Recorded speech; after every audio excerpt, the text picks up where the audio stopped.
A blade of grass cannot slip between these ancient joints. This is polygonal masonry, a perfect stone puzzle built to last for millennia without any mortar. You are about to discover why this same impossible construction appears on opposite sides of the world, in cultures that never met. By the end, you will understand the true reason modern builders cannot recreate these walls, even with all our technology. How did separate civilizations crack the same architectural code? And what crucial piece of knowledge have we lost in our modern age? What does it say about us that we struggle to match the work of so-called primitive tools? The stone puzzle demands a closer look. Picture a wall where no two blocks are the same, each one a unique, multi-sided shape. Some have 5 faces, others cut with precise angles to lock into their neighbors like a 3-dimensional mosaic. This is polygonal masonry in its purest form. The joints between these stones are not straight lines but complex curves, often with a subtle convex bulge on one block fitting perfectly into a concave hollow on the next. You will sometimes see a beveled edge, a gentle slope cut along the outer face of the joint, which is not just decorative. It serves a critical function, allowing rainwater to run off and preventing ice from forming in the cracks, a simple yet brilliant feature for long-term preservation. The entire structure becomes a single, flexible entity. During an earthquake, a mortared wall of uniform bricks will crack and crumble along its rigid lines. But a polygonal wall can shift, the interlocking stones dancing and settling together, then settling back into place when the shaking stops. This is engineering disguised as art. The paradox here is profound. This method represents such a sophisticated understanding of stone, geometry, and physics that it feels like the endpoint of a long technological evolution. Yet we find it at the beginning or in the middle of histories belonging to peoples separated by vast oceans. Did multiple cultures staring at the same problem of how to build forever arrive at the identical, perfect solution through trial and error? Or does its presence in distant lands whisper of a shared, forgotten knowledge? To even ask that question, we must first see the evidence with our own eyes, starting in the high Andes. High in the Peruvian Andes, the fortress of Sacsayhuamán stands as a testament to stone. Its famous zigzag walls are composed of colossal limestone blocks, some weighing more than 100 tons. Each block is a unique geometric shape, a polygon with as many as 12 distinct angles, carved to fit its neighbors with a precision that denies any blade of grass entry. These are not simple stacked rectangles, they are 3-dimensional puzzles on a monumental scale. The foundation stones are the largest, locked together with such stability that they have withstood centuries of powerful earthquakes, events that later toppled the Spanish colonial structures built directly above them. This resilience is no accident. It is the direct result of that brilliant polygonal design, allowing the entire wall to flex and settle as a single, living entity during the tremors. The conventional explanation for its construction involves stone hammers, sand abrasives, and a process of trial and error fitting. Craftsmen would have shaped a block roughly, then repeatedly lowered it into place, marking the high points, grinding them down, and trying again until the fit was perfect. On a logical level, this makes sense. Yet, standing before these walls, the theory feels incomplete. The sheer scale of the labor, the precision of the angles, the transportation of 100-ton stones across mountainous terrain without the wheel or draft animals, it all pushes the limits of what we believe possible with those basic tools. It forces a humbling question. Have we, in our modern confidence, fundamentally underestimated the depth of Inca engineering prowess? Was their mastery of stone, vibration, and geometry far more advanced than our history books allow? This single site in Peru presents a mystery profound enough on its own, but the plot, as they say, thickens. for this same signature of stonework appears again, thousands of miles across the Pacific Ocean, in a place with no conceivable historical link to the Inca Empire. Across a valley and a rushing river, the builders of Ollantaytambo faced a challenge that still staggers modern engineers. Their quarry was not at the base of their sacred hill, but on a mountainside on the opposite side of the valley. The rose-colored rhyolite blocks they desired, some weighing 50 tons, had to be transported down one slope across the river and then up the steep terraces of the temple complex. The scale of this operation speaks of a society with extraordinary organizational power, mobilizing thousands of workers in a coordinated ballet of ropes, ramps, and sheer human will. Yet the true marvel is not just the movement of the stone, but the final form it took. These transported giants were not left as rough monoliths. They were meticulously shaped into the signature polygonal puzzle, each face cut with precision to lock into its neighbor. Some stones still bear curious protrusions called bosses, which experts believe were left as handles for leverage during the final, delicate positioning. Once the block was set, these knobs would have been carefully ground away to leave the seamless, smooth surface intended for the sacred space. This detail alone reveals a profound understanding of the entire construction process, from raw transport to finished art. Even more telling are the blocks that never made it. Scattered along the route from quarry to temple are colossal stones, abandoned in transit. These are not failures but frozen moments in time.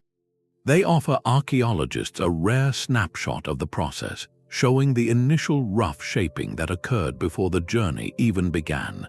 The sight of these unfinished sentinels deepens the mystery. It presents a logistical puzzle of epic proportions, a masterclass in ancient project management that challenges our casual assumptions about pre-industrial capabilities. How did they plan such an endeavor? How did they maintain morale and precision over what must have been years, even decades of work? Ollantaytambo does not just show us a finished wall, it shows us the ambition in motion. And if this level of sophistication can emerge in the isolation of the Andes, what are we to make of finding its mirror image on a remote island in the Pacific Ocean?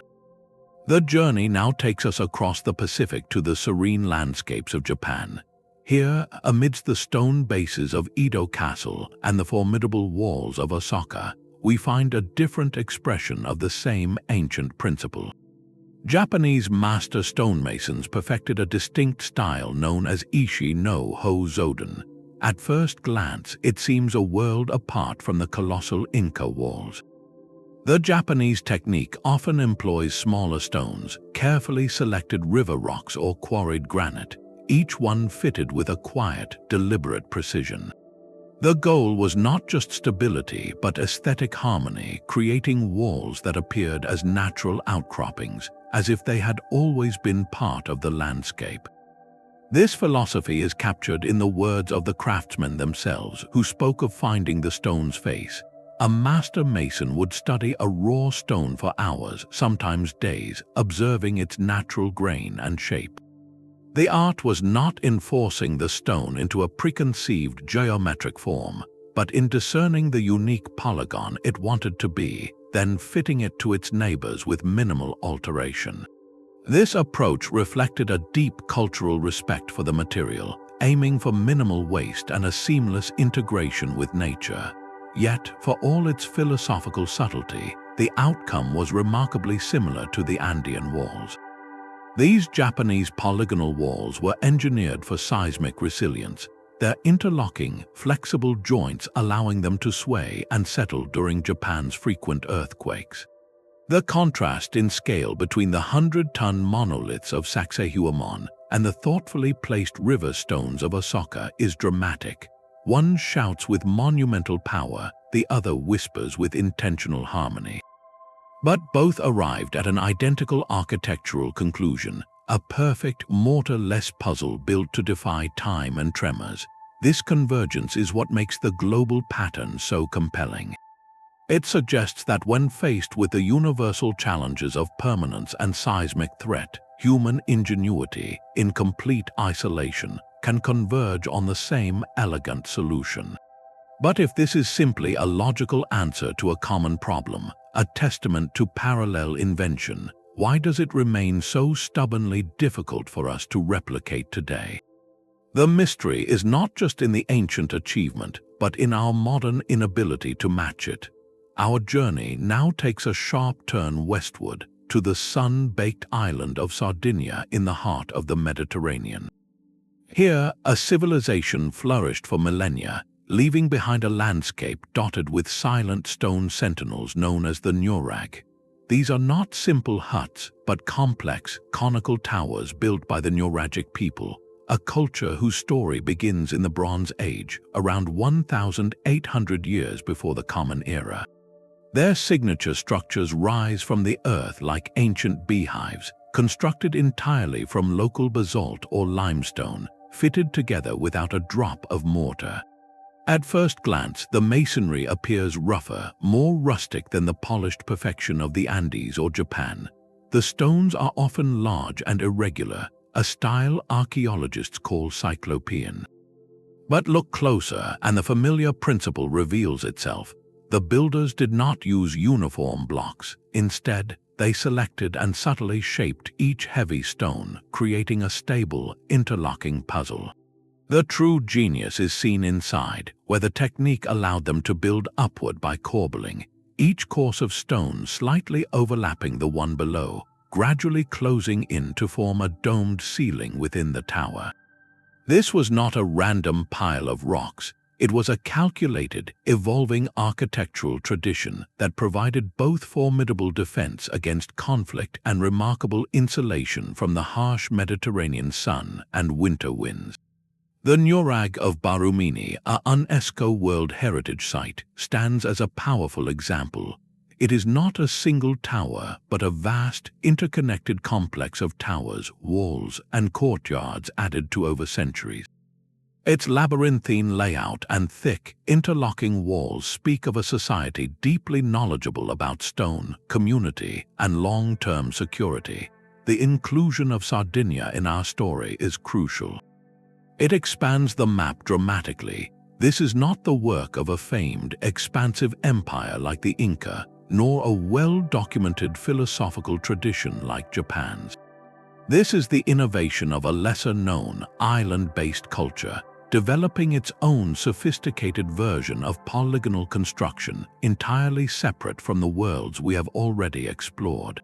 It weaves a more complex and more puzzling historical tapestry. If this method was simply a logical answer to building with stone, why did it not become the universal standard everywhere? Why did some cultures perfect it while others relied on brick or mortar or wood? The pattern of its emergence feels less like common sense and more like a specific thread of knowledge, appearing and disappearing across the globe. And to see the full, breathtaking scope of this thread, we must look to one final, iconic site, where the stone puzzle reaches its most legendary and debated form. The stone puzzle finds another expression within the cradle of Western civilization, at the sacred sanctuary of Delphi, where ancient Greeks sought the wisdom of the oracle, and before the monumental Lion Gate of Mycenae, the entrance to a legendary Bronze Age citadel, we encounter walls of a distinctly different character. Here, the polygonal stones are often smaller, their shapes softer, with joints that flow in gentle, meandering curves rather than sharp angles. This style earned the name Lesbian masonry, not from the modern island identity, but from the ancient Greek island of Lesbos, where it was said to be perfected. The technique feels almost organic, as if the builders were fitting together the pieces of a giant, natural stone jigsaw puzzle, following the inherent contours of each block. This was not a method for every wall. You find it in the most important places, the retaining walls of Apollo's temple at Delphi, the foundations of treasuries built by powerful city-states to house their offerings. Its use signaled more than just utility. It was a statement of prestige, a demonstration of a community's wealth and access to the highest level of stonemasonry skill. The choice was deeply practical. Those flowing, interlocked joints created a flexible lattice that could absorb the shocks of the earthquakes common to the region. Furthermore, the intricate network of seams provided excellent drainage, channeling rainwater from the steep slopes of Delphi down through the wall rather than allowing it to build up pressure behind it. This is engineering in harmony with a specific landscape. The Greek approach shows a variation on the global theme, prioritizing a certain aesthetic fluidity while achieving the same core benefits of strength and permanence. Seeing this sophisticated technique here, in the heart of the classical world we often consider a foundation of our own history, adds a profound layer to the mystery. It was not an isolated anomaly of distant cultures, it was a repeated pinnacle of architectural thought.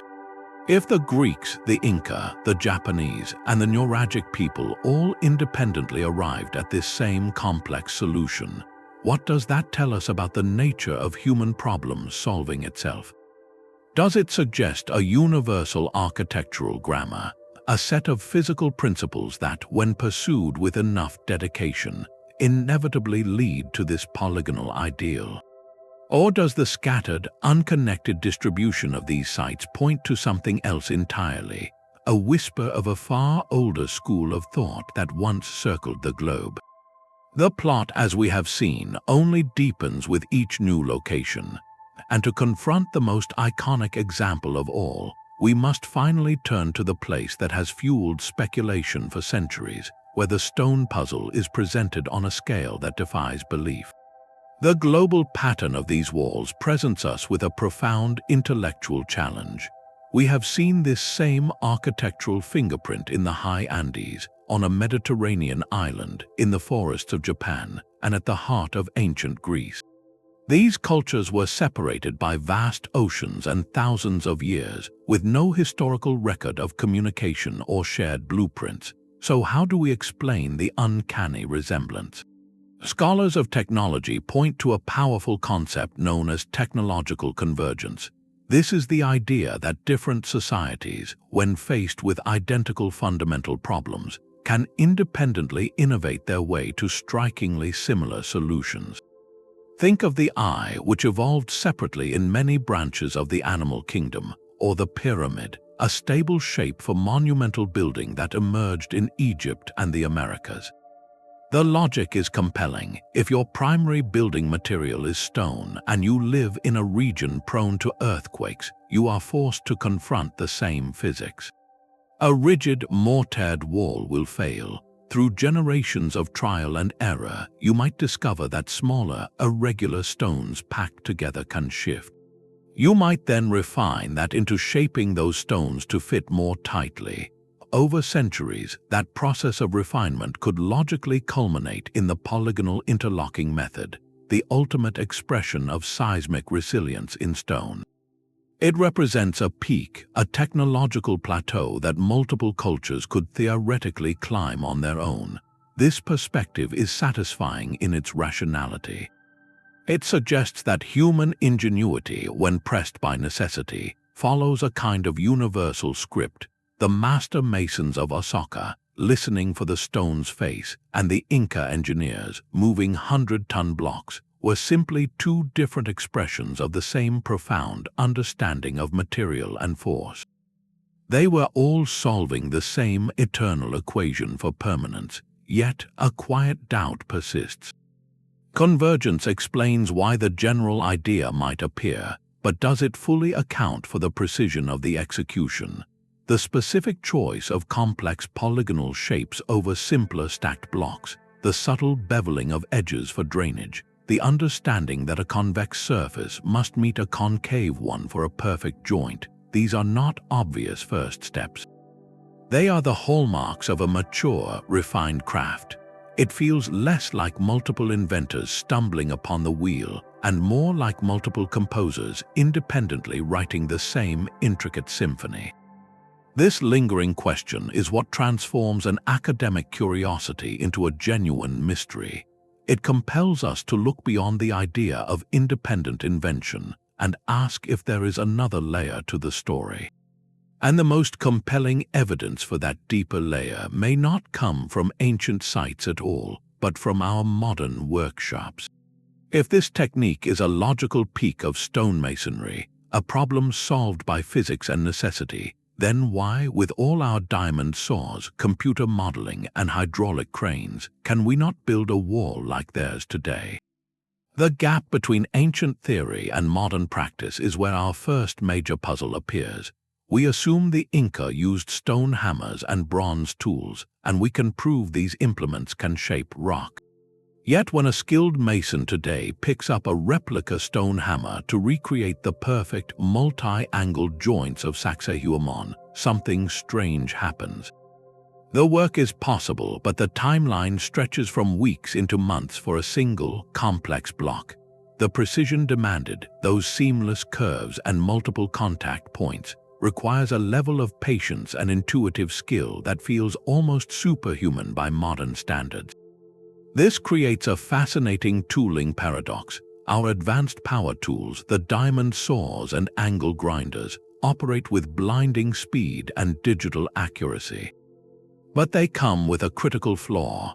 They can be too aggressive, generating heat and vibration that risks microfractures in the stone, invisible weaknesses that compromise long-term integrity.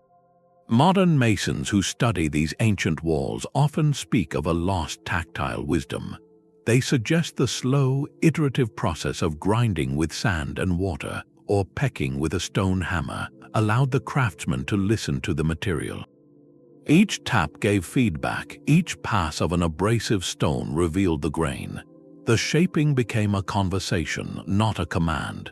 This incremental approach may have been the key to achieving that legendary precision without damaging the crystalline structure of the rock. It implies that the ancient technique wasn't about overpowering the stone with better tools, but about understanding it more deeply with simpler ones. Perhaps we have been searching for a missing technology, a complex machine, when the true secret was a missing methodology. A philosophy of working with stone that valued slow mastery over fast production. This leads to an unsettling question. If our modern mindset, geared toward efficiency and speed, inherently prevents us from replicating their results, what does that say about the cultural priorities that built these walls? Their goal was not to finish quickly, but to build forever. This fundamental difference in intention may be the first piece of the puzzle we have overlooked. And if the tools are not the primary barrier, then perhaps the greater challenge lies in the very mind of the mason, in a form of knowledge that cannot be written down in any blueprint. The true scale of the challenge becomes clear not in the workshop but on the mountainside. Shaping a 50-ton block of rhyolite is 1 feat. Moving it across a valley, up a riverbank, and into position on a sacred terrace is another entirely. At Ollantaytambo, the logistics defy simple explanation. The builders lacked the wheel, strong draft animals like oxen or horses, and any visible system of metal pulleys. So how did they orchestrate the movement of stones that would challenge a modern crane? Mainstream archaeology points to a symphony of human coordination. The prevailing theory involves thousands of workers using ropes woven from plant fibers, wooden rollers, and earthen ramps that transformed steep inclines into manageable slopes. It would have been a process of incredible patience, lubricating the path with wet clay, using levers to inch the stone forward, a collective heave on the ropes for a few precious centimeters of progress. This was not a construction site, it was a generational undertaking, a project woven into the fabric of the society itself, where the act of building was as sacred as the temple it would become. The timeline implied by this method is vast, stretching across decades or even lifetimes. For modern project managers looking at these sites, this is where the calculations strain belief. Recreating such a transport with reconstructed techniques, even with dedicated volunteers, proves so staggeringly slow and labor-intensive that it casts doubt on whether any society could sustain such an effort logistically. Where did the food come from to feed an army of workers? How was morale and precision maintained over generations? The practical gap between our experimental attempts and the finished, perfect walls creates a vacuum, and into that vacuum flow more speculative ideas. Some point to local legends and fragmentary accounts that speak of methods now lost, perhaps involving the manipulation of sound, or a forgotten understanding of counterweights and leverage that made the stones seem almost weightless. These concepts of acoustic levitation or anti-gravity are often dismissed, but they persist because they speak to our own bafflement. They are metaphors for a level of logistical mastery we cannot yet replicate or fully comprehend with our current historical model. The core of the mystery, therefore, may not be a single magical technology, but a social technology. It may lie in a form of communal purpose and organized labor so profound, so deeply embedded in cultural identity, that its efficiency transcends our modern economic calculations. We can perhaps replicate the physical act, but we have lost the societal engine that could power it for a century. This leaves us with a humbling thought. Perhaps the greatest lost knowledge is not how to move the stone, but how to move the people for generation after generation toward a single, immortal goal. This brings us to a third and perhaps the most profound challenge of all. How did they plan these intricate stone puzzles? We search in vain for ancient blueprints, for rolled parchment diagrams of these complex walls. No such documents have ever been found, and it is likely they never existed. The planning for these masterpieces appears to have been an entirely different kind of process, one that happened not on a drafting table but on the ground in real time. This was a design as you build approach. A master mason would have a finished wall in his mind's eye, but each individual block was a unique problem to be solved on the spot. After a foundation stone was set, the next stone would be selected from the quarry or the riverbed. It would be brought roughly into shape, then trial-fitted. The craftsman would see where it made contact and where gaps remained. He would then carefully grind down the high points, a process repeated dozens, even hundreds of times until the fit was perfect. Only then would he move to the next stone, whose shape was now dictated by the two faces it had to join. This required a staggering level of three-dimensional foresight and spatial reasoning. The mason had to visualize not just the final outer face of the wall, but the complex, hidden geometry of every interlocking joint, often working from the inside out. Modern construction operates on the opposite principle. We work from a complete, detailed plan. Every beam, every brick is precisely measured and often prefabricated off-site to fit within a rigid, predetermined grid. Our entire engineering mindset is top-down. This makes our builds efficient and repeatable, but it is fundamentally ill-suited to replicating the ancient, organic, bottom-up method. It is the difference between painting by numbers and creating a freehand masterpiece. Without a fixed plan, how did they ensure structural integrity over such vast projects? Some experts studying these sites suggest the builders may have used full-scale models, perhaps fashioned from clay or assembled from smaller stones, to test fits and visualize sections before committing to the final, back-breaking work of shaping the monolith. Others point to a deep, orally transmitted knowledge of geometry and proportion, a living tradition of rules and ratios passed from master to apprentice, a language of stone that was felt and demonstrated, not written down. This points to something beyond just lost techniques. It suggests a different cognitive approach to engineering itself. Their genius was not just in their hands, but in a form of visual and tactile intelligence that we, in our digitized, plan-dependent world, have largely set aside.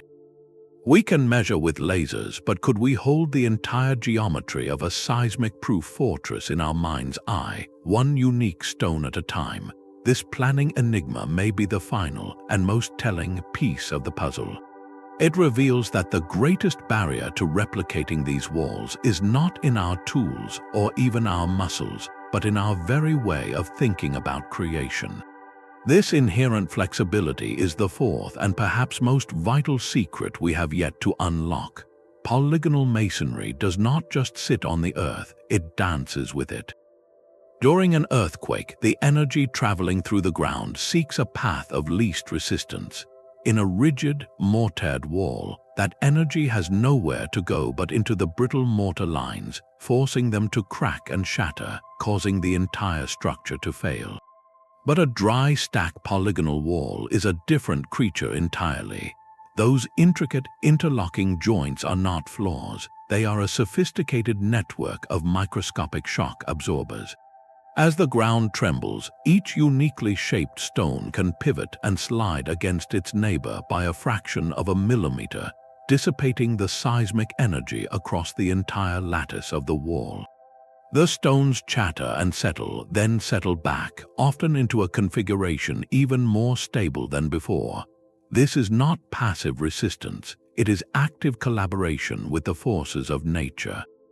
Modern engineering, for all its computational power, struggles to replicate this dynamic behavior because our default mode is to create monolithic rigidity. We use steel rebar and concrete to try and out-muscle an earthquake, a strategy that requires immense material strength and often fails catastrophically when that strength is exceeded. The ancient approach was smarter, not stronger. It was about designing a structure that could gracefully yield, then recover. The challenge in building such a wall today is twofold. First, achieving that initial perfect dry fit without any binding agent is a craft we have largely abandoned. Second, and more profoundly, we lack the generational memory of seismic response. Ancient builders did not have shake tables or computer simulations. Their understanding of structural dynamics was written in the rubble of their earlier, less successful attempts. They learned over centuries which shapes locked best, which angles distributed force most evenly, which foundations allowed for the right amount of settlement. This knowledge was embodied, passed down through the hands of apprentices who felt a wall's correct tension and saw the stories told by cracks in older, failed constructions. We are trying to shortcut this millennia-long conversation with the Earth. There are promising modern experiments, of course. In some seismic zones, engineers are now designing retrofits that use precisely shaped, interlocking concrete blocks without mortar, inspired directly by these ancient walls to protect historic structures or stabilize slopes. These projects show the genius of the principle is valid, but they are applications of the idea using modern, uniform materials and precise machinery. They are not a true replication of the original process, which used natural stone, intuitive fitting, and a deep cultural acceptance of time. The hurdle, then, is not just engineering but philosophy. Can we rediscover the patience to build a wall that is designed not just to stand but to sway, to create something that trusts flexibility over brute force? The silent testimony of these walls, still standing after countless tremors, suggests we have not yet fully learned their most profound lesson. The stone itself holds a final, overlooked secret. Those ancient walls were not built from just any rock. They were born from a deep, almost intuitive partnership between the builder and the very geology of the land. The Inca did not simply use the nearest boulders. At Sacsayhuamán, they chose andesite, a volcanic stone with a fine-grained, uniform texture that allows for incredibly precise shaping and polishing. At Ollantaytambo, they transported massive blocks of rhyolite, another volcanic rock prized for its hardness and resistance to weathering. This was not random selection, it was a sophisticated application of material science. Each stone type was understood for its unique personality, its workability, and its long-term performance. A modern builder attempting a replica might order a generic granite from a commercial quarry, a stone chosen for availability and cost, not for its specific crystalline harmony with the intended design. This creates a fundamental disconnect before the first cut is even made. The ancient knowledge extended far beyond just picking the right stone. It encompassed the entire life cycle of the material, starting at the source. Experts in lithic technology point to methods that seem almost like a gentle conversation with the mountain. Rather than brutally smashing rock apart, builders likely learned to read the landscape. They would identify natural fissures and bedding planes in the quarry, the inherent weaknesses within the stone created over eons of geological pressure. To exploit these, they might light controlled fires against the rock face, then quickly douse it with water. The sudden thermal shock would cause the stone to crack cleanly along its natural grain, yielding a workable block with far less effort than pounding it out. This technique required a nuanced understanding of the local stone's thermal properties and moisture content, knowledge gained only through generations of intimate, hands-on experience. It was a form of environmental intelligence we have largely replaced with the brute force of diamond-tipped saws and jackhammers. Our machinery is undeniably powerful, but it operates at a remove. It does not teach the operator about the stone's internal structure, its response to heat and cold, or the way its grain will accept a chisel. This is the core of the reflective question we must confront. Has our reliance on efficient, powerful tools inadvertently eroded a deeper, tactile wisdom? The ancient mason's skill was not just in his hands, but in his ability to listen to the material, to feel its resistance and comply with its nature. We strive to dominate the stone with technology, while they sought to collaborate with it through understanding. This lost intimacy with material may be the most subtle, yet most significant knowledge gap preventing true replication. It suggests that to build like them, we might first need to learn to see the stone not as an inert resource, but as a partner in the project of permanence. Perhaps the most fragile element in this entire equation was not the stone, but the human chain of knowledge that shaped it.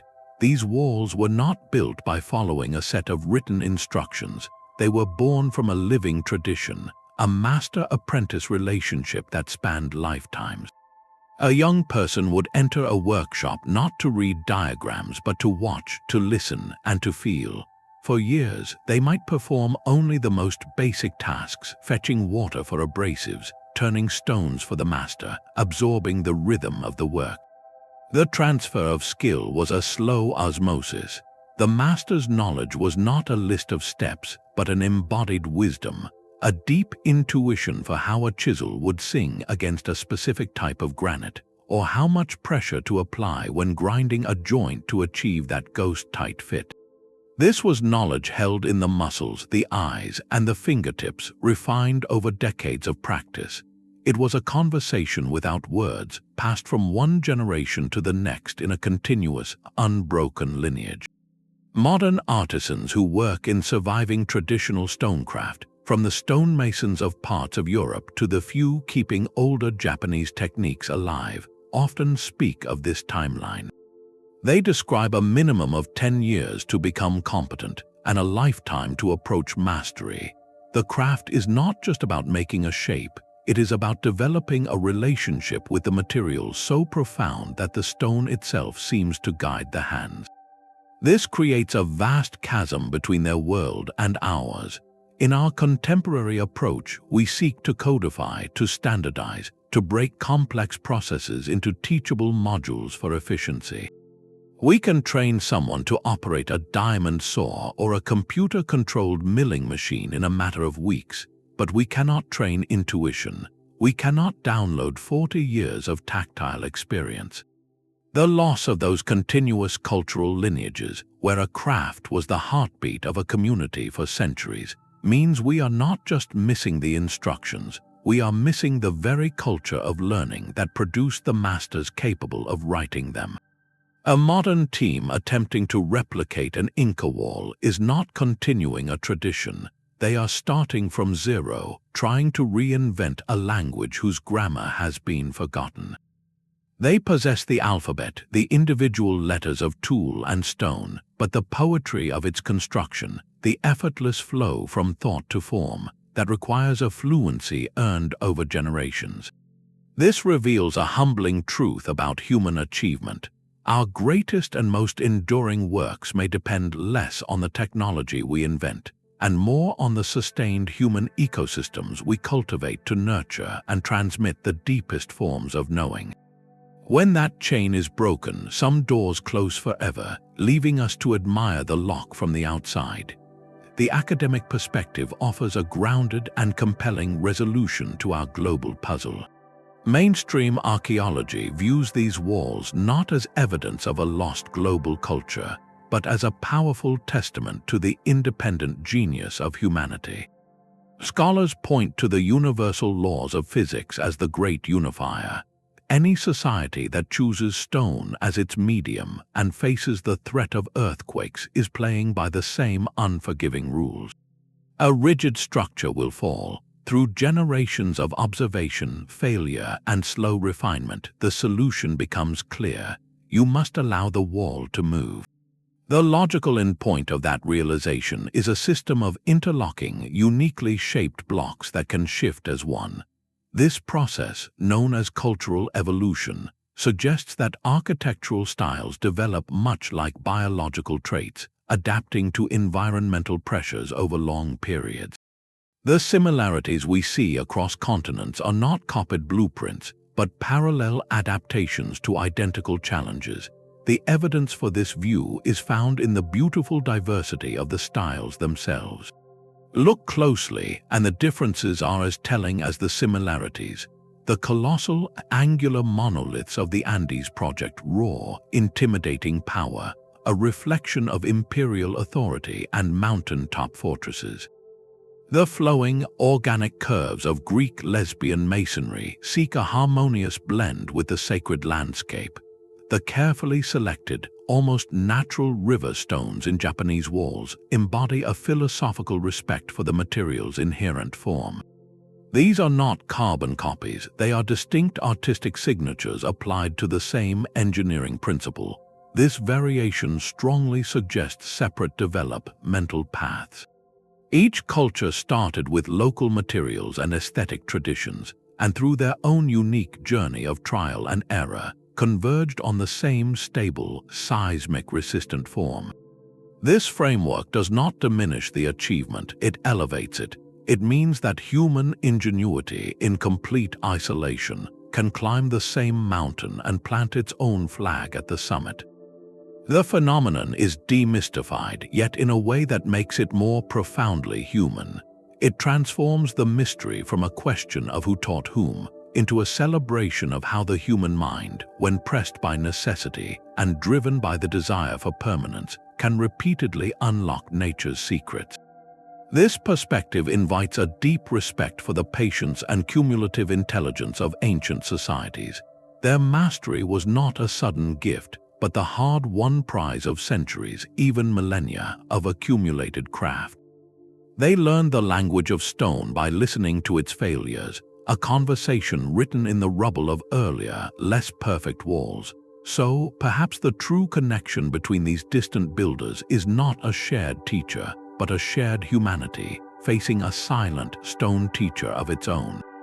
Yet a different school of thought listens to the same evidence and hears a very different story. For those who find the theory of independent convergence insufficient, the global presence of polygonal masonry whispers of a forgotten connection. The argument is built on a simple, powerful observation.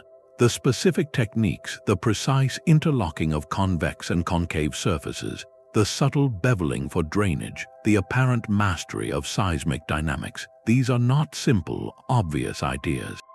They represent a highly refined architectural solution, a peak of stone masonry that seems too specific, too perfectly replicated across impossible distances, to have been stumbled upon independently by every culture that used it.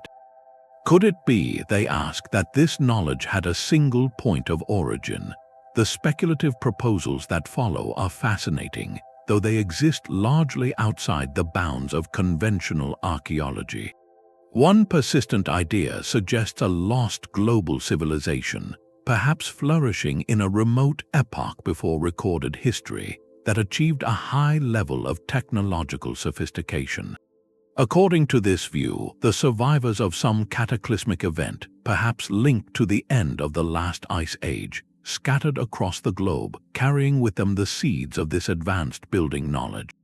These seeds then took root in isolated pockets from Peru to Sardinia, evolving into the distinct cultural expressions we see today, but always retaining the core architectural fingerprint of their shared teachers. Another theory focuses on the oceans. It proposes the existence of a seafaring culture, skilled navigators of the ancient Pacific or Atlantic, who acted as technological missionaries. This hypothetical civilization would have traveled between continents, not as conquerors, but as traders or advisors, sharing the principles of monumental, earthquake-proof construction with local cultures. This could explain the technical similarities without requiring a single, unified global empire.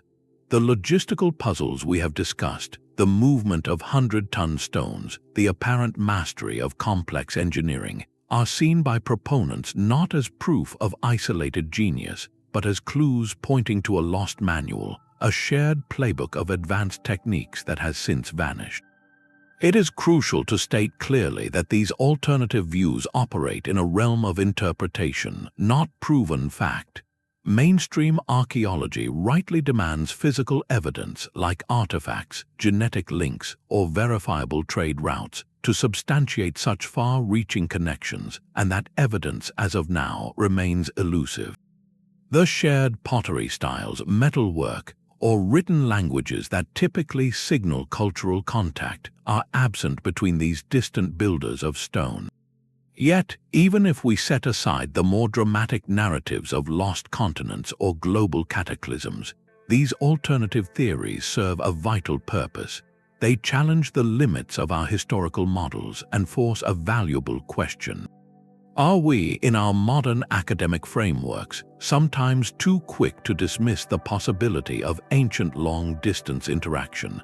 The oceans were not necessarily absolute barriers. We know that Polynesian voyagers settled islands across vast stretches of the Pacific using stellar navigation and deep knowledge of currents. Could other, earlier networks of exchange have existed, leaving behind only their most durable legacy, their stonework, while all other traces of contact like wood, cloth, or oral tradition eroded away? Engaging with these ideas does not require accepting them as truth. It simply asks us to hold space for wonder and for the vast unknowns of the human past. The enduring power of the polygonal mystery lies in this very tension between the satisfying logic of parallel invention and the tantalizing possibility of a deeper, hidden thread connecting humanity's earliest chapters. It reminds us that history is not a closed book, but a story we are still learning to read, with many pages perhaps still missing. Legends from the high Andes speak of a lost botanical secret. Stories passed down through generations tell of a certain plant, its sap or juice possessing a remarkable property. When applied to the surface of hard stone, the legends say, it could temporarily soften the rock, allowing craftsmen to mold it like clay before it reset to its original, diamond-like hardness. Similar whispers emerge from other parts of the world, tales of forgotten chemical brews or sonic frequencies that could alter the very state of matter. These are not historical records, but persistent folklore that clings to the stones themselves. To the modern scientific mind, such ideas sound like the stuff of fantasy. Yet they represent something crucial. They are metaphors for a gap in our understanding, a deep-seated intuition that the methods we have reconstructed, while plausible, may not tell the whole story. This is where the conversation enters the realm of archaeocaustics and esoteric knowledge, areas of study that ask us to consider a different kind of ancient science. Proponents of these ideas suggest that advanced civilizations might have mastered a subtle physics of vibration. The concept is that specific sound frequencies, perhaps produced by large drums, chanting, or resonant stone instruments, could be tuned to match the natural resonant frequency of a granite block. At the right pitch and amplitude, the theory goes, the internal friction within the stone could be reduced, making it momentarily more malleable or easier to shape with simple tools. It is a fascinating hypothesis, one that draws a thin thread between myth and material science. We know sound can affect matter. Modern ultrasonic tools are used to cut and clean with precision. The idea that this principle could have been discovered and harnessed in antiquity is not inherently impossible, but it remains squarely in the territory of speculation. There is no archaeological evidence, no ancient sonic toolkit unearthed to substantiate it. So why do these ideas endure? They persist because the physical reality of these walls creates a cognitive itch that our standard explanations do not always fully scratch. The legends of plant sap and singing stones are not necessarily literal histories. They might be cultural memories encoding a different truth, a profound understanding of natural processes that we now categorize separately as chemistry, physics, and engineering. Perhaps the lost plant was not a rock softener, but a crucial ingredient in a slurry that acted as a superior abrasive for polishing. Maybe the songs and chants were not sonic levitation, but critical rhythmic tools for coordinating the heave of 1,000 pullers on a rope, turning chaotic effort into a single, powerful pulse. These stories highlight a potential blind spot in our modern, highly materialist perspective. We look for the hammer, the chisel, the rope. We are less equipped to look for the song, the ritual, the plant-based compound, or the precise knowledge of lunar cycles and seasonal humidity that might have been integral to the work. These are the subtle technologies, the soft sciences of the ancient world, that leave no direct fossil in the ground. Their only trace is the anomalous perfection of the final product, a perfection that seems to whisper that we are missing a chapter. Examining these unconventional claims critically does not mean accepting them as fact. It means acknowledging that the sheer scale of the replicability challenge pushes us to expand our imagination about what ancient knowledge might have encompassed. It forces us to ask whether our definition of technology is too narrow. Is a technology only the physical tool, or is it also the perfected ritual, the memorized chant, the generational observation of how a specific stone reacts to the morning sun after a night of frost? By entertaining these fringe ideas, even skeptically, we do a valuable service. We confront the possibility that the builders of these walls operated within a holistic framework where science, spirituality, and a deep dialogue with the natural world were not separate disciplines, but facets of a single, integrated wisdom. The stone was not an inert resource to be dominated, but a participant in a sacred conversation. This perspective does not solve the logistical puzzle, but it reframes it entirely. It suggests that to truly understand why we cannot replicate their work, we might need to first understand how they saw the world, and that journey leads us away from the quarries and temples and into the less tangible but equally powerful realm of cultural memory and purpose. The gap between theory and practice was put to a definitive test in the late 20th century. A dedicated team of archaeologists, historians, and skilled stonemasons embarked on a remarkable experiment, often called the Inca Wall Project. Their goal was not to speculate, but to physically recreate a small section of polygonal masonry, using only the tools and materials available to the Inca themselves. They fashioned stone hammers from hard river cobbles, gathered sand and water for abrasion, and prepared a site to build a wall just a few meters long. This was a hands-on journey into the past, a direct conversation with the stones using an ancient vocabulary. The results were both a triumph and a profound puzzle. The team successfully shaped and fitted the blocks. After weeks of relentless effort, they achieved joints where a credit card could not slip through, a testament to the validity of the basic technique. Yet the process revealed hidden costs that no textbook had fully captured. The physical toll was immense. Swinging a stone hammer for hours on end is an exercise in brutal endurance, a full body strain that modern machinery has erased from our collective memory. The air filled with a fine, choking dust of pulverized rock, a constant health hazard that ancient builders would have endured daily. Simply maneuvering a 1-ton block into position, using only ropes, logs, and human strength, became a day-long logistical ballet. The project proved one thing conclusively: the technique is absolutely possible with primitive tools, but it also proved something else. The timeline was shockingly slow. What took this small, expert team many weeks to accomplish for a few stones would have required, by simple multiplication, thousands of workers laboring for centuries to build a site like Sacsayhuamán. This math creates a new kind of mystery. It suggests that our understanding of the original workforce is either drastically underestimated or that we are still missing a critical element of their efficiency. Perhaps they possessed a social organization so seamless, a division of labor so refined, that it amplified human effort to a degree we can scarcely conceive.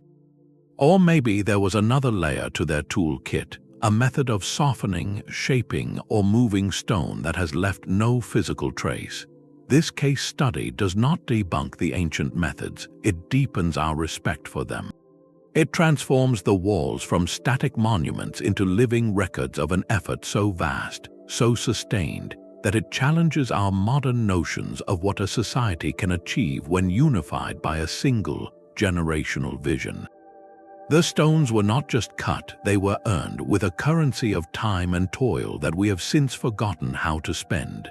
The ancient stones are beginning to speak to modern architects.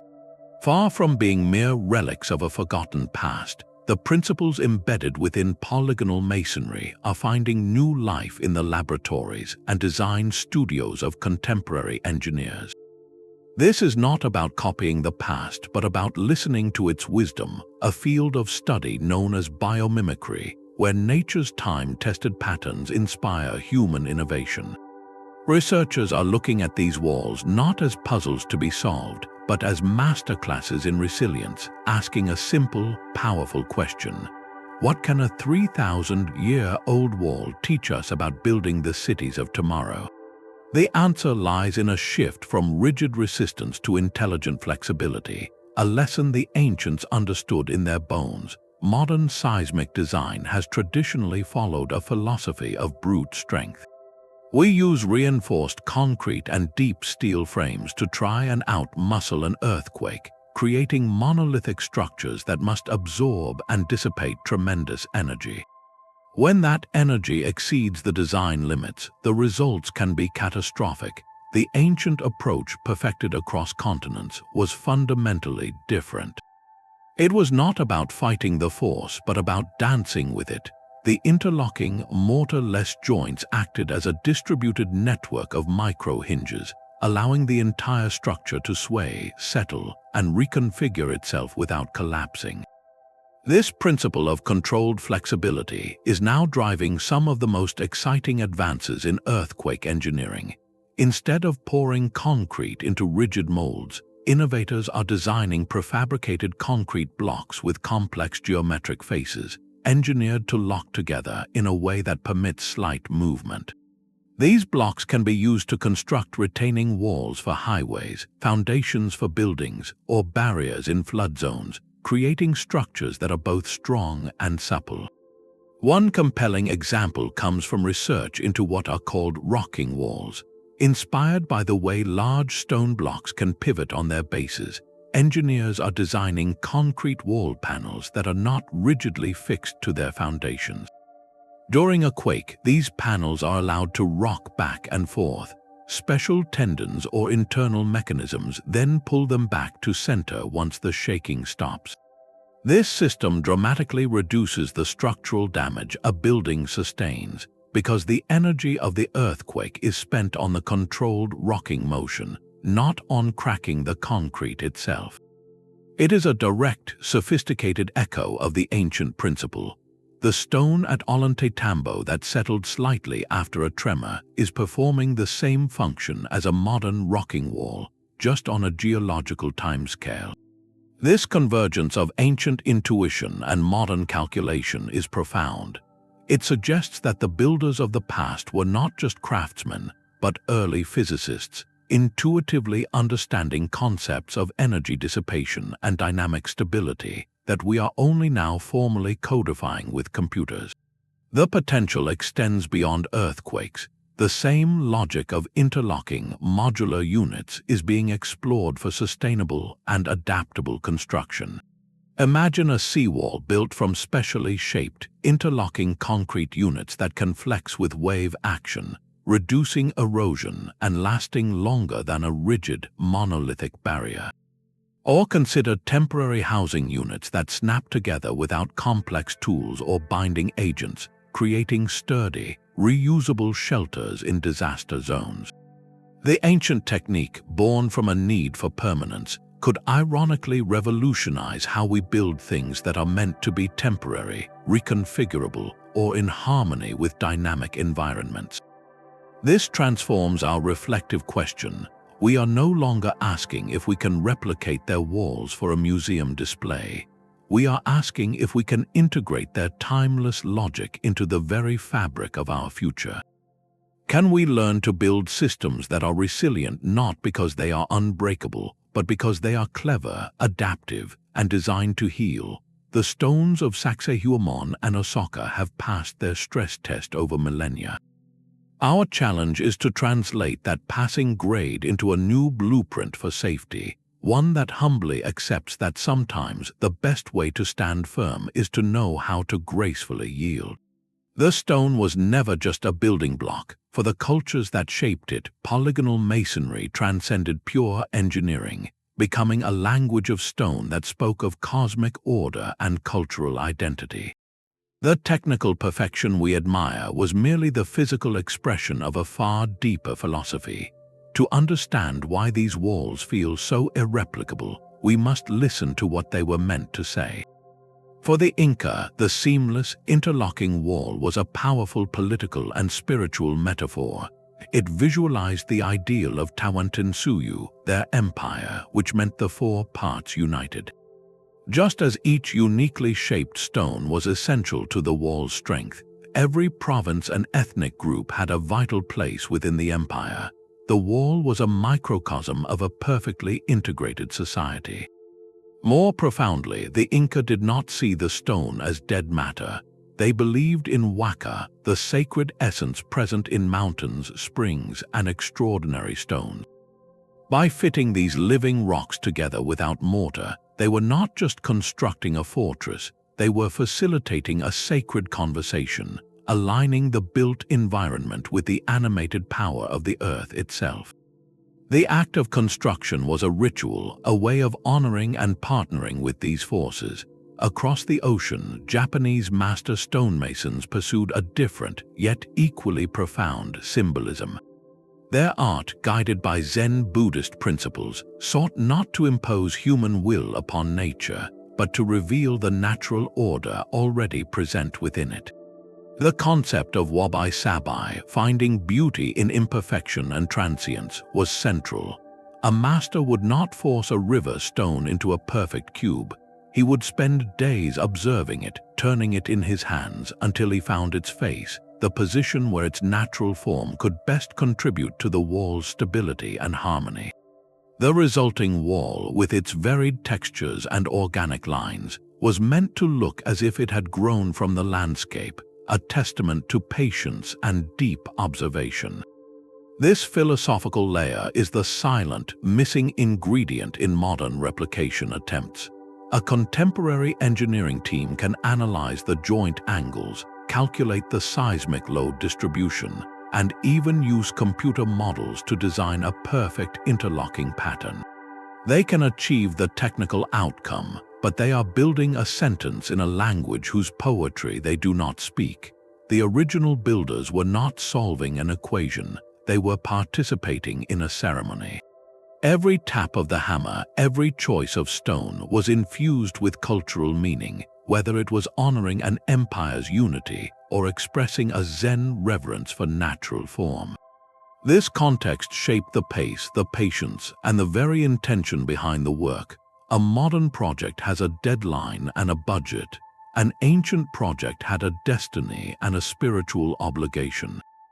This fundamental difference in purpose may be the ultimate barrier. We can mimic the shape, but can we recreate the state of mind? Can we approach a block of granite not as a problem to be solved, but as a partner in a dialogue that connects us to our community and our cosmos? The walls stand not only as feats of engineering, but as the petrified philosophy of their builders, a dimension that no machine can carve and no blueprint can contain. The timeline itself becomes a silent architect in this mystery. When we lay the construction dates side by side, the pattern defies any simple story of teaching or travel. The Nuragic towers of Sardinia rose from the earth over 3,000 years ago, their stones locked in place during the height of the Bronze Age. The formidable walls of Mycenae in Greece were raised roughly 1,000 years later. Yet the iconic polygonal masterpieces of the Inca were assembled a staggering 2.5 millennia after that, in the 15th century of the Common Era. This is not a span of centuries but of entire epochs. The chronological distance between the first builders in Sardinia and the last in Peru is greater than the distance between those Inca walls and our own modern day. This immense gulf of time makes the idea of a single, traveling school of masons passing a secret blueprint around the globe almost impossible to sustain. How could a technique remain perfectly preserved and then suddenly reappear, unchanged in its core principles, after thousands of years of silence? The timeline, at first glance, seems to sever any possible thread of direct connection. It powerfully supports the argument for independent innovation. In this view, polygonal masonry is not a secret handed down, but a peak that different societies climb when they reach a specific level of ambition, resources, and need. It emerges when a culture decides to build for the ages in stone within a seismic zone. The Nuragic people, the Mycenaeans, and the Inca each arrived at that moment in their own historical journey, looked at the same physical problems of gravity and geology, and through their own unique paths of trial and error, converged on the same elegant answer. The vast stretches of time between them simply show that this moment of architectural maturity can occur at wildly different points in human history. Yet, even as this explanation satisfies logic, a deeper curiosity remains. The sheer persistence of the solution feels uncanny. It is not just that they all built with stone, but that they all arrived at this specific, highly refined method of complex interlocking joints. It is as if the laws of physics offered only one perfect answer, and these disparate cultures, separated by oceans and millennia, each managed to solve the same intricate puzzle. This coincidence is what keeps the debate vibrantly alive. It invites us to wonder if there is another kind of connection, not of people, but of principle. Perhaps the knowledge is not transmitted through travel, but rediscovered again and again, because it represents a fundamental truth about building in harmony with the earth. The stones themselves become the teachers, and any culture that listens long enough, with enough patience and purpose, may eventually hear the same timeless lesson. The very seams that hold these walls together hold their deepest secret. Under the scrutiny of modern laser scanners and high-resolution photography, the joints of polygonal masonry reveal a truth both simpler and more profound than any myth of lost technology. The contact surfaces between stones, invisible to the naked eye, show a landscape of incredible intimacy. They are not perfectly flat planes, but complex, gently undulating surfaces where the convex bulge of one stone nestles into the concave hollow of another with micron-level precision.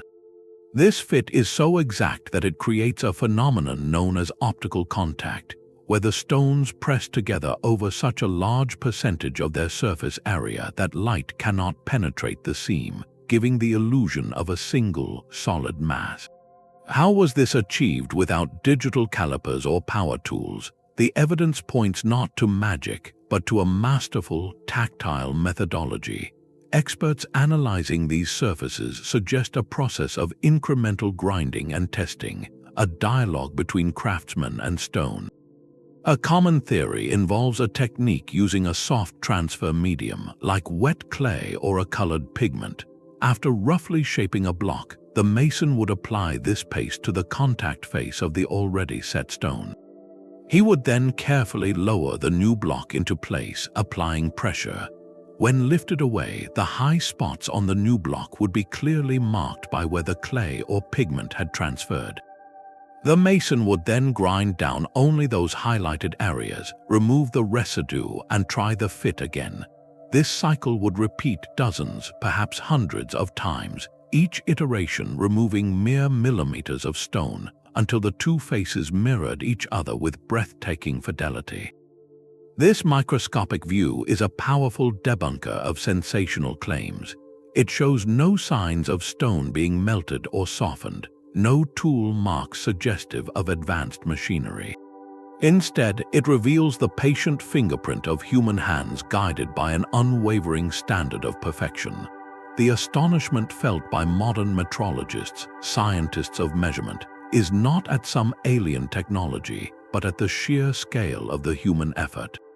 To achieve this consistency across a surface area the size of a dining table, using only sand, water, and stone tools, represents a summit of craftsmanship that our era has largely abandoned. We live in the age of the machine, where precision is defined by the tolerance of a computer-controlled cutter, and efficiency is measured in speed. The ancient mason's precision was defined by a different metric, the silence of a perfect fit, and his efficiency was measured in generations. Our struggle to duplicate this work efficiently stems from a fundamental mismatch in values. We seek to build quickly, they sought to build forever. The joint, therefore, is more than a mechanical connection. It is a fossilized moment of extreme human focus, a testament to what can be accomplished when time is not an enemy, but an ally in the pursuit of permanence. The flawless joints we admire were not carved by a solitary genius. They were the product of a civilization operating at full capacity, a society that could marshal its entire human and economic energy toward a single, monumental goal. Building a polygonal wall was as much a feat of administration as it was of artistry. Imagine the sheer scale of the operation at a place like Ollantaytambo. Beyond the master masons, you needed quarrymen to extract the stone, teams of hundreds to transport it, engineers to design ramps and secure ropes, cooks to prepare food, and overseers to coordinate the entire symphony of labor. This was not a seasonal project. It was a generational undertaking, requiring a stable, hierarchical society with a powerful central authority capable of planning decades into the future. The economic foundation for this was absolute. A community living hand to mouth cannot spare its healthy adults to move 50-ton stones for years on end. There had to be a significant agricultural surplus, enough to feed not only the workers but also their families back home.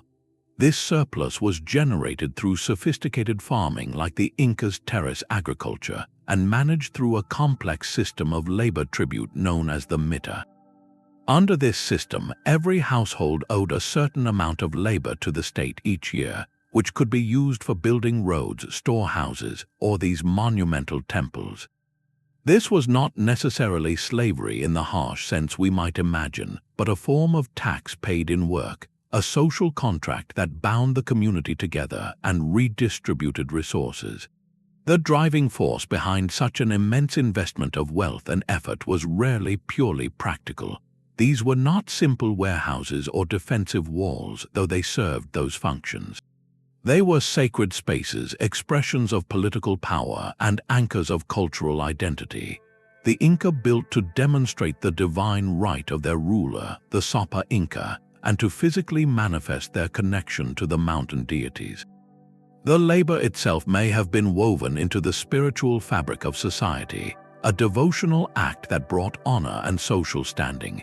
This intertwining of economic might, political will, and deep religious belief created a unique social engine, one that could sustain a project whose timeline stretched beyond a single human lifetime. Herein lies another profound reason we cannot truly replicate these walls today. Our modern economic model is built on commercial feasibility and short-term returns. The labor cost alone for a team of master stonemasons to shape and fit just one polygonal block using traditional methods would be astronomical, making any such project commercially unthinkable. We lack the social structure, the collective religious imperative, and the economic system based on labor tribute that made these wonders possible. They are not just artifacts of lost techniques, but fossils of an entire way of organizing human life, a way that placed eternal symbolic value above immediate economic cost. This realization shifts our perspective once more. The walls are not merely puzzles of stone, but mirrors reflecting the immense power of a unified society's shared purpose, a force as critical to their creation as any stone hammer or geometric principle. The stones have faced centuries of rain, frost, and seismic trembling, yet they stand with a quiet defiance that modern walls cannot claim. This longevity is the most powerful, silent testimony to the genius of polygonal masonry. While later mortared walls from colonial or even 19th century periods show clear signs of decay, with eroded mortar joints and cracked facades, the ancient polygonal structures exhibit remarkably little weathering. The reason is elegantly simple. Those impossibly tight joints where not even a blade of grass can slip through create a nearly perfect seal against the elements. Water, the great destroyer of all built things, cannot penetrate. It cannot seep into cracks, freeze, expand, and slowly pry the stones apart in the relentless cycle of freeze-thaw damage. Instead, it sheets cleanly off the beveled edges and interlocked surfaces, leaving the internal structure dry and stable for generation after generation. This performance over real time, across actual centuries, is something our modern replication projects can never truly simulate. We are forced to rely on accelerated aging tests in laboratories, where walls are subjected to rapid cycles of soaking and freezing, or exposed to intense simulated weathering.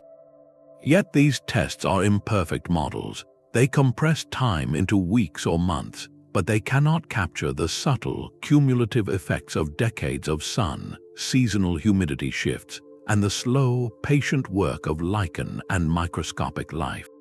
They tell us how a material might behave, but not how a complete system, a living wall, will converse with a specific hillside over 1,000 years. The original walls are not just artifacts, they are the ongoing experiment, and the data is unequivocal. Their endurance is the ultimate validation of the method, a real-world result that our modern materials science is still striving to match with advanced synthetic composites and high-performance concretes. We engineer materials for strength and speed of placement, but the ancient builders engineered a system for time itself. This enduring quality transforms our entire perspective. The mystery ceases to be merely a historical curiosity about how they built it. It becomes a pressing, modern benchmark. In an era concerned with sustainability and resilience, these walls ask a confronting question. Why do we accept buildings with lifespans of decades when civilizations before us built with millennial ambitions? Their work challenges our very definition of progress, suggesting that true advancement might not always be about building faster or taller, but about building with the wisdom to last. Even the most perfect technology can fall out of favor. The golden age of polygonal masonry did not last forever. Within the very civilizations that mastered it, from the Andes to the Mediterranean, we see a gradual but clear shift away from this incredibly demanding technique. Later Inca structures, for instance, began to incorporate more mortared fieldstone or smaller, more regularly shaped blocks. The immense interlocking monoliths gave way to walls that were still impressive, but built with greater speed and efficiency. Why would a culture abandon a method proven to last for millennia? The answer seems to lie in a simple, powerful force: the relentless pressure of time and resources. True polygonal masonry was the pinnacle of stonemasonry, but it was also a pinnacle of labor intensity. It required not just master craftsmen, but a society willing to dedicate generations of its workforce to a single architectural ideal. As empires expanded and the need for rapid construction of administrative centers, roads, and storehouses grew, the slow, meticulous art of fitting polygonal puzzles became a luxury they could no longer afford on a grand scale. It was a form of technological overkill, simply too perfect for the everyday demands of a growing, dynamic state. The social and economic engine required to sustain it, that intricate system of labor tribute and collective purpose, may have strained under new pressures or shifted its focus. The technique did not vanish, but it retreated, reserved for the most sacred or symbolic of projects, while more practical methods took over the business of empire. Yet the power of its image never faded. The aesthetic of colossal, interlocked stone, what we call the cyclopean style, left an indelible mark on the human imagination. It became synonymous with primordial strength, unshakable permanence, and a lost age of giants. Centuries later, this symbolic power was consciously revived far from its origins. During the Renaissance in Europe, architects looked back to the ancient world for inspiration. They saw in the rough, rusticated stonework of Roman foundations and the legends of Mycenaean walls a visual language of authority and solidity. This inspired the design of rusticated masonry, where the faces of rectangular ashlar blocks were deliberately left rough-hewn or heavily textured, with deeply recessed joints to give a building a fortified, powerful appearance. You can see it in the sturdy bases of Florentine palazzos or the formidable gates of later castles. This was not a functional revival of the true polygonal technique. It was a decorative quotation, using the image of rugged, interlocked stone to convey a message of wealth, stability, and connection to a noble antique past. The real engineering secret, the perfect dry joint, was replaced by mortar and simpler construction, but the visual echo of ancient power remained potent. This arc from widespread use to symbolic echo is profoundly instructive. It presents a fascinating lesson in the balance between perfection and practicality. Polygonal masonry represents an architectural ideal, a solution so perfectly adapted to its material and environment that it borders on the timeless. Yet its decline shows that even the most brilliant solution must fit within the living, breathing constraints of a society. When the cost in time, labor, and social organization grew too high, even its undeniable superiority in durability could not guarantee its survival. The technique did not fail, the context around it changed. This invites a reflective question for our own time. We surround ourselves with buildings designed for decades, not centuries, prioritizing speed and cost over longevity. The ancient walls challenge that calculus, asking us what we are willing to invest for permanence. Their gradual disappearance from common use is not a mark of inferiority, but a sobering reminder that the highest peaks of human achievement are often fragile, sustained only by a rare and perfect alignment of knowledge, resources, and collective will. When that alignment shifts, the peak remains, a silent monument to what was once possible, waiting for a future that might once again choose to value forever over fast. Perhaps the most revealing conversation with these ancient walls is happening not with hammers, but with lasers. Modern researchers now wield a tool the original builders could never have conceived: digital light. Through high-precision, three-dimensional laser scanning, every curve, every subtle bevel, every microscopic imperfection on a stone's surface can be captured and translated into a perfect digital twin. This process creates a point cloud, a universe of millions of individual data points that together form a map of the wall so accurate it can reveal secrets invisible to the human eye. Engineers can then take this digital model and subject it to virtual earthquakes using a technique called finite element analysis. They can watch, in a simulated environment, how stress flows through the interlocking lattice, pinpointing exactly which joints bear the most force during a tremor. This digital experimentation validates what the stones have demonstrated for millennia, that the polygonal design is a masterclass in distributed energy dissipation. It turns ancient intuition into quantifiable modern physics. Beyond mere analysis, some teams are pushing into the realm of digital reconstruction. Using artificial intelligence algorithms, they can simulate the stone fitting process itself. The AI can be tasked with a virtual puzzle, testing thousands, even millions, of potential arrangements for a set of irregular blocks to find the most stable, interlocking configuration. This doesn't tell us how the ancient masons did it, but it reveals the optimal solutions inherent in the geometry, shedding light on the profound spatial intelligence they must have possessed. This technological bridge is crucial. It allows us to appreciate the sophistication of the design without the need for mystical explanations. We can see the wall not as a mysterious artifact, but as a brilliant, optimized system.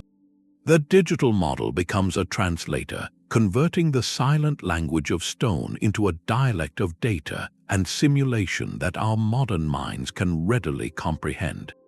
In a profound twist, our most advanced technology is not used to outdo the ancients, but to finally listen to them, to decode the engineering wisdom they embedded in rock. It offers a humbling insight. We may never replicate their process, the slow, generational toil guided by tactile wisdom.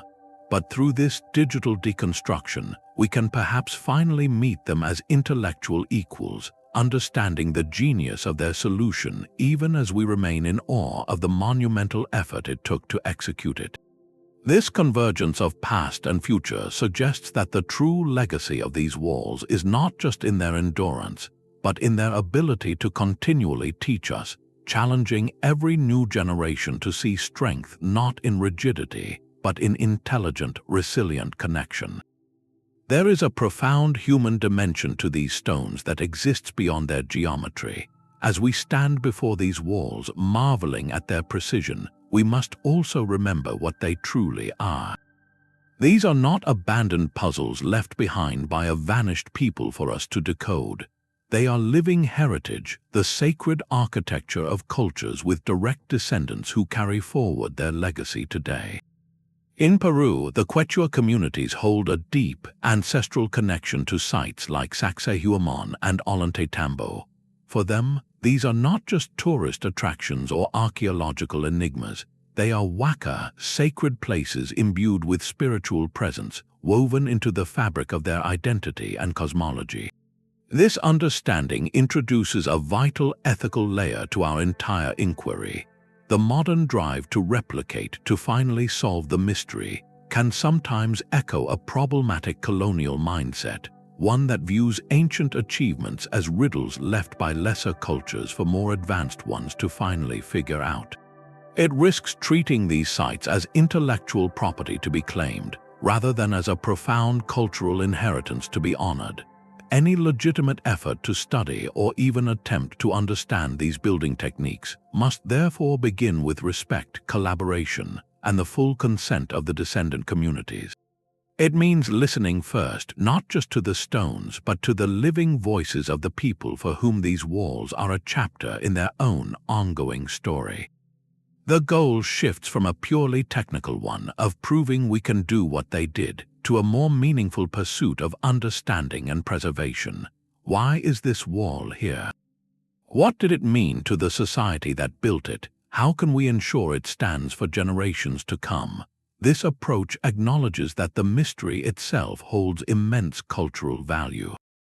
The enduring question of how their ancestors achieved such marvels is a source of pride, a testament to a sophisticated knowledge system that modern science is still learning to appreciate.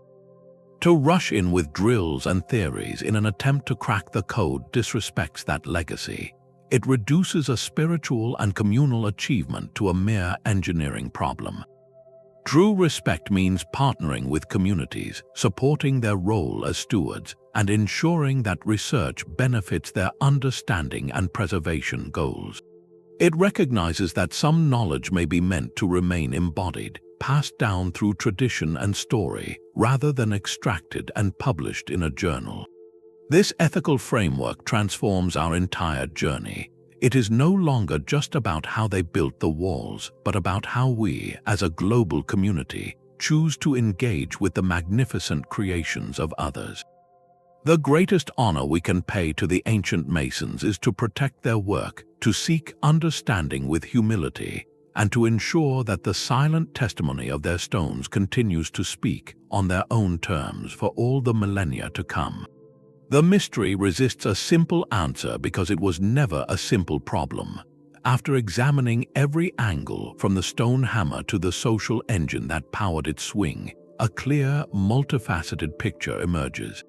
The challenge of replicating these walls does not stem from one lost super tool or a single forgotten secret. It arises from the disintegration of an entire system, a holistic way of building that wove together skill, society, science, and spirit into a single, seamless fabric. This is the most plausible synthesis of all the evidence we have explored. The first thread in this fabric was a continuum of tactile knowledge, a mastery passed not through blueprints but through the hands, from master to apprentice over generations.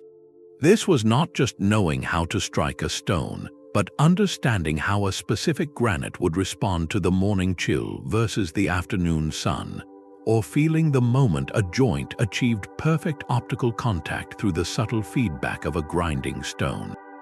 It was an embodied wisdom, slow-earned and impossible to rush, that we have largely replaced with machine precision and standardized processes. The second thread was the social and economic model that made such patient craftsmanship possible. These projects were not commercial ventures with quarterly deadlines.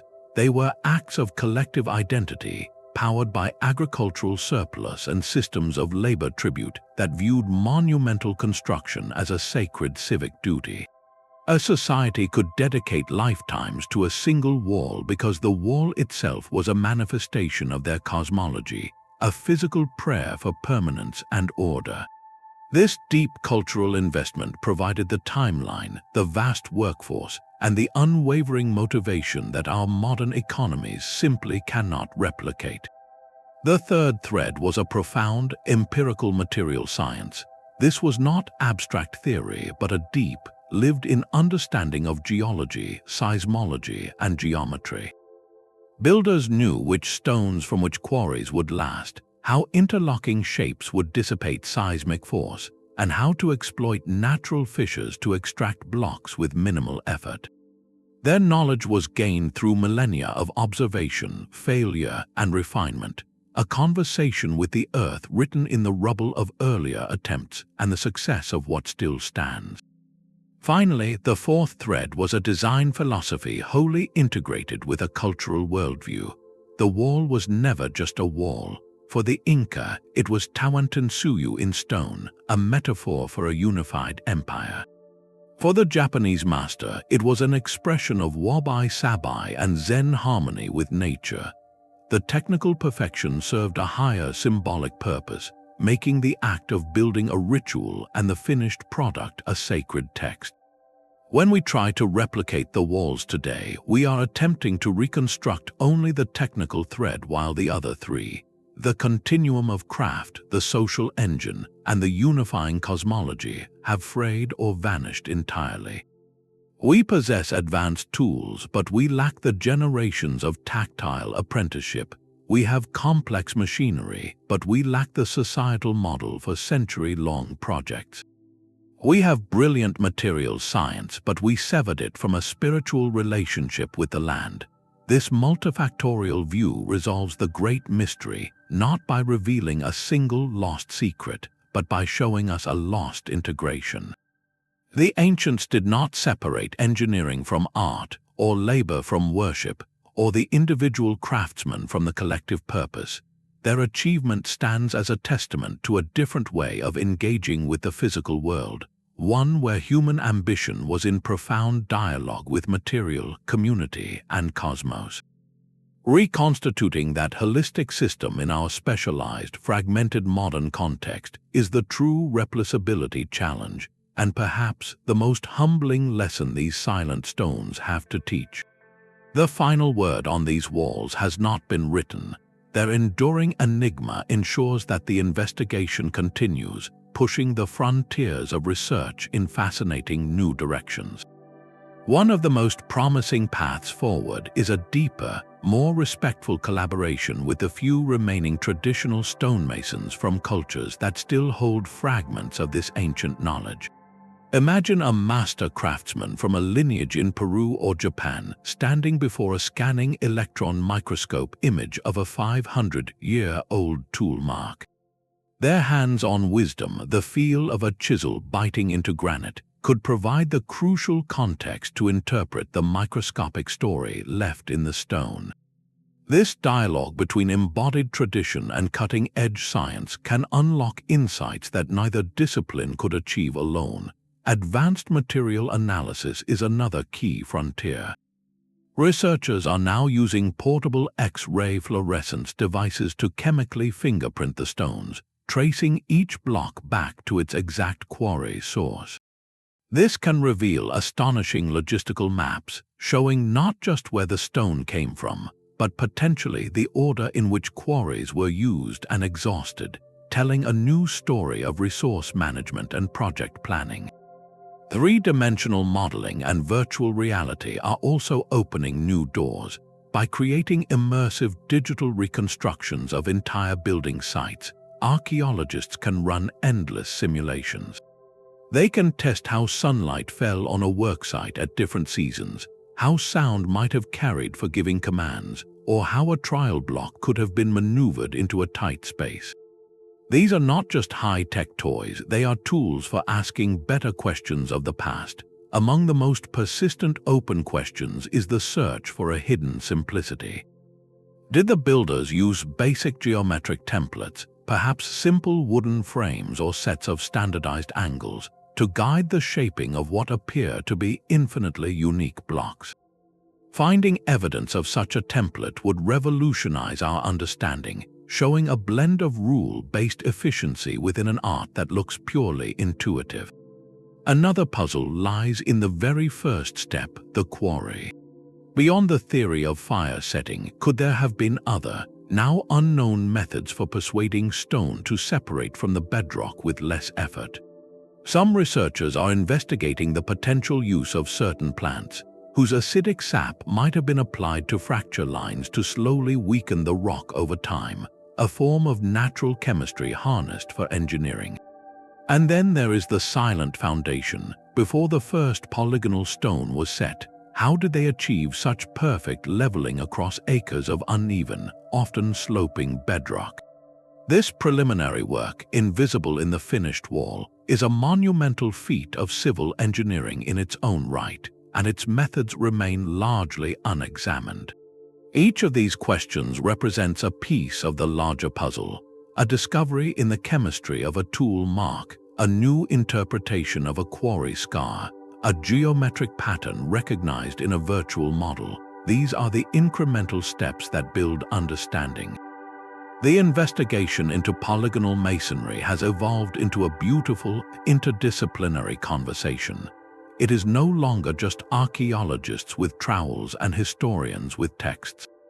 It is a gathering that includes geologists, acoustic engineers, software developers, and master artisans. This collective effort reminds us that some mysteries are too vast for any single field to solve. They require us to think in connected ways, much like the walls themselves, where the strength comes from the perfect interlocking of many unique perspectives. The stones are not giving up their secrets easily, and perhaps that is the point. Their silent challenge continues to draw us in, promising that the next chapter of discovery is always just one careful observation away. This realization carries a profound implication for our understanding of human history. The existence of these walls across unconnected continents suggests that technological brilliance is not a straight, upward line from primitive to advanced. Instead, it appears more like a constellation, with different cultures reaching dazzling peaks in specific areas of knowledge, often in ways we struggle to comprehend. The Inca and their counterparts achieved a mastery over stone, seismic dynamics, and long-term planning that represents a pinnacle in those domains. In terms of creating a structure meant to last for millennia while harmonizing with a volatile environment, their solution is arguably more elegant and effective than much of what we build today. We excel at scale and speed, erecting skyscrapers in months, but we often sacrifice longevity and resilience. They operated on a different axis of achievement, where the measure of success was not how fast you could build, but how long your creation would endure. This forces us to abandon a condescending view of the past. The term primitive, so often applied to societies without industrial machinery, becomes utterly inadequate. It blinds us to the sophistication of knowledge systems that were deeply integrated with their environment. Their intelligence was not lesser, it was differently focused, holistic, and in many ways more sustainable. Consider the humble yet ingenious technology of the Qanat, an ancient underground irrigation channel perfected in Persia over 2,000 years ago. These tunnels tapped into mountain aquifers and used gravity to transport water across vast deserts with minimal evaporation, sustaining cities in arid landscapes for centuries. Or reflect on the navigational prowess of Polynesian voyagers, who crossed thousands of miles of open ocean using an intimate knowledge of stars, wave patterns, and bird flight paths, a mental map of the Pacific more detailed than any early European chart. These are not crude first attempts, they are refined, peak technologies born from deep observation and necessity. Our modern rush toward mechanization and digitization has granted us incredible power, but it has also led us to overlook or discard entire libraries of contextual wisdom. We solve problems by adding energy, complexity, and external inputs, often creating new problems in the process. The ancient approach frequently sought to solve problems through clever design, leveraging natural forces and understanding material limits. The polygonal wall does not fight an earthquake, it welcomes and dissipates its energy. The Qanat does not pump water, it gently guides it. This distinction is crucial. It shifts the central mystery from a technical puzzle, how did they do that, to a more philosophical and urgent inquiry. What can we learn from their way of seeing and solving problems? Their methodology was inherently holistic. They did not separate architecture from geology, engineering from spirituality, or the craftsman from the community. Every decision was embedded in a wider web of relationships, to the land, to the climate, to the gods, to the social order. This integrated thinking is perhaps the most valuable lesson they offer us today. In an age of hyper-specialization, where an engineer may never speak to an ecologist, and where projects are judged by quarterly profits rather than century-long resilience, their work stands as a silent critique. It asks us if our definition of progress is complete. Does true advancement lie only in moving faster and consuming more, or does it also reside in building things that heal rather than harm, that last rather than landfill, that work with nature instead of against it? The stones of Sacsayhuamán and Osaka are not just relics, they are mentors. They teach that sometimes the most advanced solution is not the most complex one, but the one that listens most carefully to the problem. As we face our own global challenges of sustainability and environmental adaptation, perhaps we need to look back at these so-called primitive peaks not with nostalgia, but with a renewed curiosity for the kind of intelligence that built for forever. A pattern emerges when you place these sites on a map. From the jagged peaks of the Andes to the sacred slopes of Delphi, from the misty forests of Japan to the sun-scorched plains of Sardinia, the same architectural signature appears again and again. This is not a random scattering, it is a constellation of stone, a series of distant, unconnected stars that somehow burn with the same light. So what are we truly seeing here? Is this a global pattern pointing to a universal truth about building with stone, or is it merely a series of isolated miracles, each a testament to the staggering creativity of the human mind when left alone with a mountain? The answer you find depends entirely on what you choose to see in the joints. The argument for a fundamental law is compelling and elegantly logical. Think of the arch. Civilizations from ancient Rome to Mesoamerica independently discovered that a curved structure could support immense weight by redirecting force outward to its supports. It was not a copied idea, but a physical solution waiting to be found by anyone who stacked stones and watched them fall. Polygonal masonry could be the same. If your material is stone, your enemy is the earthquake, and your goal is permanence, the laws of physics are your only teacher. Through centuries of trial and error, of watching rigid walls crumble and more flexible piles survive, the lesson becomes clear. The optimal solution, the one that allows movement without collapse, is a system of interlocking, uniquely shaped blocks. In this view, each culture was simply taking the same final exam, proctored by gravity and geology, and they all arrived at the same brilliant answer. Their paths were different, but the destination was inevitable. This perspective, called technological convergence, celebrates human ingenuity not for its mysterious connections, but for its powerful, repeated ability to decode the natural world. It turns the global pattern into a chorus of independent voices all singing the same song, composed by the universe itself. Yet, when you stand before the wall at Sacsayhuamán and run your hand over a joint that has defied millennia, a quiet doubt can settle in. The principle of the arch is simple, a single elegant curve. Polygonal masonry is a symphony of complexity. It is not one solution, but a suite of them. The precise convex to concave fitting, the strategic beveling for drainage, the intuitive understanding of load distribution across a chaotic-looking surface. This feels less like discovering fire and more like independently inventing the internal combustion engine. The uncanny precision, the sheer refinement of the technique in each far-flung location keeps a door in the mind slightly ajar. It whispers of a possibility more mysterious than independent genius. Could there have been a seed, a fragment of knowledge from a much older, now vanished school of thought that somehow found its way to these distant shores? Perhaps carried not by maps or empires, but by the slow drift of ideas across generations of itinerant craftsmen, or preserved in the oral traditions of cultures that later made it their own. This is not the mainstream view, and it lacks the tidy evidence that archaeologists rightly demand. But it persists because it speaks to a deeper human intuition that patterns this specific, this perfect, rarely happen by accident over and over again.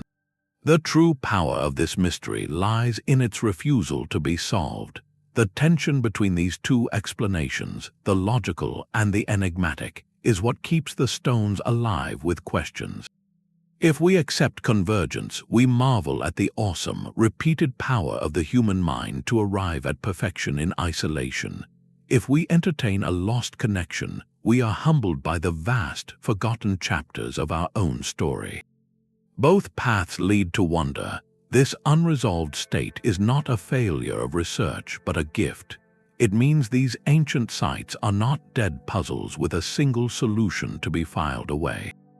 They are living conversations, They challenge our arrogance, reminding us that a culture without steel or silicon could achieve a technical elegance we still admire but cannot efficiently replicate. They invite us to consider that progress is not a straight line but a spiral, where ancient peaks of wisdom in specific domains may still tower above our own. And they ask us the most important question of all, not how they built these walls, but why we, with all our power, have largely stopped building things meant to last 1,000 years. The pattern on the map, therefore, is more than dots of stone. It is a mirror reflecting back our own assumptions about history, capability, and what we value. In the silent dialogue between those interlocking blocks, we are not just uncovering their secrets, we are discovering something fundamental about ourselves. These silent stones have spoken across the ages, and their message is now clear. Our journey from the high Andes to the islands of Japan reveals that these polygonal walls are far more than ancient puzzles. They are profound mirrors, reflecting a way of being in the world that valued deep integration over isolated achievement. The true secret we cannot replicate is not a singular tool or a hidden blueprint. It is the lost synthesis, the seamless weaving together of masterful skill, generational time, cohesive social purpose, and a philosophical intent that saw building as a sacred conversation with the earth. The stones stand as a humbling testament. They prove that technological sophistication is not the exclusive property of our digital, fast-paced age. It can also be found in the quiet patience of a mason listening to granite, in the coordinated rhythm of 1,000 pullers on a rope, and in a society that measured success in millennia, not quarterly reports.